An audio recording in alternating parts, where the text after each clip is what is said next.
Latest updates ఎప్పటికప్పుడు పొందడానికి big TV WhatsApp channel follow అవ్వండి. లింక్ డిస్క్రిప్షన్ లో ఉంది. పెళ్ళికే మోహన్ బాబు ఒప్పుకోలే. మోహన్ బాబు ఆ రోజే చెప్పాడు, ఈ పెళ్ళి మనకు వర్కౌట్ అవుతురా, మనకు సరికాదు. ఆ అమ్మాయి పెళ్ళి ఎందుకు విడిపోయింది, పెళ్ళి ఎందుకు మొదటి పెళ్ళి విడిపోయింది, నువ్వెందుకు మొదటి పెళ్ళి విడిపోయావు, ఈ కారణాలు మనం బేరీస్ చేసుకుంటే ఆ అమ్మాయి టెంపర్మెంటు, ఆ అమ్మాయి యాటిట్యూడు, ఆ కుటుంబం యొక్క యాటిట్యూడ్ మన కుటుంబానికి సరిపోదు. ఖచ్చితంగా మనలో తేడాలు వస్తాయి, మన కుటుంబాల్లోనే విభేదాలు వస్తాయి, వద్దు అని ఆ రోజే చెప్పాడు. సో ఇప్పుడు అంటే అనుకున్న విధంగానే అదేగా ఇప్పుడు అదే కనపడుతుందిగా. అతను ఒక అనుభవం మీద బేరీస్ చేసుకుని, ఎవరైనా బేరీస్ చేస్తారు కదమ్మా. 7 తరాలు అటు 7 తరాలు ఇటు చూడమన్నారు. పెళ్ళప్పుడు ఈ అమ్మాయి ఎందుకు విడిపోయింది, ఏ కారణం, వాళ్ళ తప్పెంత వీళ్ళ తప్పెంత, అలాగే నువ్వెందుకు మొదటి భార్యను విడిపోయి నీ తప్పెంత, ఇవన్నీ బేరీస్ చేసుకుంటే ఆ అమ్మాయి యాటిట్యూడు, ఆ కుటుంబం యొక్క టెంపర్మెంట్లు మనకు సెట్ కావు, మనకు తేడాలు వస్తాయి అని చెప్పాడు.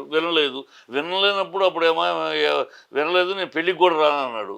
అప్పుడు ఈ లక్ష్మీప్రసన్నే తమ్ముడిని దగ్గర చేసుకుని నేనున్నానని చెప్పి తండ్రి ఇచ్చిన చనువుని అడ్వాంటేజ్ తీసుకుని నాన్న రాకపోతే నేను వస్తానని చెప్పి వచ్చి పెళ్లి చేసింది.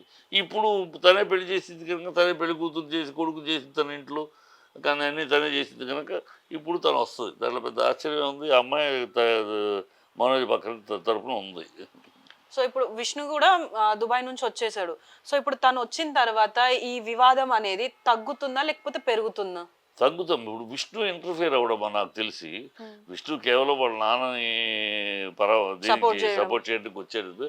Vishnu will not interfere. ఎందుకంటే వీడి సమస్య అంతా కూడా మనోజ్కి విష్ణు మీద ఈర్ష్య, అసూయే. విష్ణు పెరుగుతున్నాడు, ప్రమాణం చేసుకున్నాడు, అది చేస్తున్నాడు, ఇది చేస్తాడు, నేనేమి చేయలేకపోతున్నాను, నాకు చేసినవన్నీ పోతున్నాయి, ఆ ఈర్ష్య. తను చేయలేకపోతుందని కరెక్ట్ చేసుకుందాం అనుకుంటున్నా వాడి మీద సక్సెస్ అవుతున్నాడు మీద ఈర్ష్య.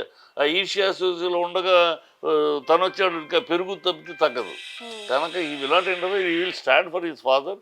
వాళ్ళ నాన్న విష్ణు ఎలాంటి వాళ్ళ నాన్న చెప్పిన మాట తప్పైనా తనకు నచ్చకపోయినా he will just obey his father. తనకు నచ్చకపోయినా చెప్తాడు, చెబుతాడు, నాన్న నాకు ఇది కరెక్ట్గా అనిపించలేదు, లేదురా నేను ఆలోచించి చెప్తాను, ఇట్స్ కరెక్ట్ అన్న అంటే ఎస్ తల చేసి నాన్న చెప్పించేసేస్తాడు. అంత ఒబీడియంట్ తండ్రి అంటే అంత రెస్పెక్ట్ ఉన్నవాడు కనుక అతను he will stand for his father. నాన్న నువ్వేం చేస్తే డిసైడ్ చేయండి, తల్లిదండ్రులు మీరు ఏం డిసైడ్ చేయండి, I will abide to that అంటాడు. తను ఇంటర్ఫైర్ అవ్వడు. ఇంటర్ఫైర్ అయితే ఇక పెరుగుతూ కూడా, సో అన్ని సెటిల్ అయిపోతుంది. సో అంటే మనోజ్ కూడా ఒక మాట అంటే ఒక స్టేట్మెంట్ ఇచ్చాడు, నేను విష్ణు లాగా డబ్బులను వృధా చేయలేదు అని చెప్పి. సో ఆ పాయింట్ ఆఫ్ వ్యూ ఏంటంటారు? అది పిచ్చి మాట. వృధా ఇప్పుడు వాడి పాయింట్ ఆఫ్ వ్యూ అంటే ఈ సినిమా తీయటం వృధా చేయటం అని, కన్నప్ప తీయటం. వాడు వృధా చేస్తున్నాడు, అంత డబ్బు ఖర్చు పెట్టని. వీడి పిచ్చి, వాడు సంపాదించిన సొమ్ముతో చేస్తున్నాడు. వాళ్ళ నాన్న ఇచ్చిన సొమ్ముని వాడు స్కూల్ పెట్టాడు, స్కూల్ బ్రహ్మాండంగా నడుపుతున్నాడు, ఇతరత్ర వ్యాపారాలు చేస్తున్నాడు, ఇంటరాక్టింగ్ విత్ ఫారినర్ బిజినెస్ చేస్తున్నాడు. సో వాడి శ్రమ, వాడి సిన్సియరిటీ, వాడి క్రమశిక్షణ కలిసి వస్తుంది దానికి. దాంతో ఈ సినిమా ఫీల్డ్లో మన ఫీల్డ్ ఇది, మనకు అన్నం పెట్టిన ఫీల్డు, మనకు అడ్రస్ ఇచ్చిన ఫీల్డు, ఈ ఫీల్డ్ అటో ఇటో తెలుసుకోవాలని కనప చేస్తున్నాడు. కొడితే పాన్ ఇండియా వెళ్తాం, హీరోగా సెటిల్ నిలబడతాం, లేకపోతే ఈ సినిమా గురువును మన బిజినెస్ మనం చూసుకుందాం సినిమా అని లెక్కలో చేస్తున్నాడు. అది చేయాలి, ఎందుకంటే సినిమా కుటుంబం అది. ఆ కుటుంబంలో అలా రిటైర్ అవ్వడం కూడా ఒక ఛాలెంజ్ చేసి ఎస్ సార్ నువ్వు తెలుసుకుని వెళ్దామని ఉన్నాడు. అది పట్టుదల, తన డబ్బుతో చేస్తాడు. దీనికి మోహన్ బాబు డబ్బులు, మోహన్ బాబు సంతకాలు ఏం లేవు, తను హీజ్ ఓన్ మనీ చేస్తాడు. అది నువ్వు చేయలేకపోతున్నావు, దానికని ఎవరు వేస్ట్ చేస్తాడు, పిచ్చివాడు.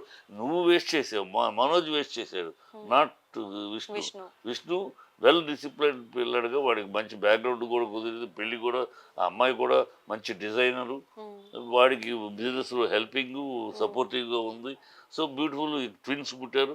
ఆ ఫ్యామిలీ చాలా చక్కగా ఒకరికొకళ్ళు అన్యోన్యంగా, ఒకరికొకళ్ళు ఉపయోగపడుతూ, ఒకరికొకళ్ళు బిజినెస్లో కూడా సహకరించుకుంటూ బ్రహ్మాండంగా వెళ్తున్నారు.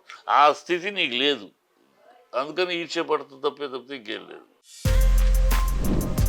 For more videos like this, subscribe Big TV channel.